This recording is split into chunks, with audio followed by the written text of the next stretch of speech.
করেছে বেশ কালারিং শোলার কাজ দিয়ে দুর্গা প্রতিমা খুব সুন্দর করেছে। দেখো কার্তিক, সরস্বতী, মা দুর্গা, লক্ষ্মী, ওইদিকে আছে গণেশ। আর গণেশ ঠাকুরের পাশেই আছে ওনার কলা বই। কত সুন্দর লাগছে।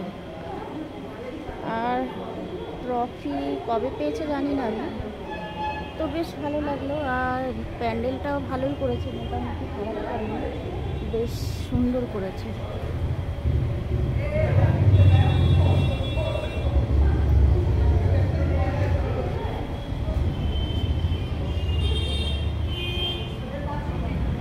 ভিড় নেই সেরকম একটা, ভালো, পরিবেশটা খুব সুন্দর, ভালো লাগছে।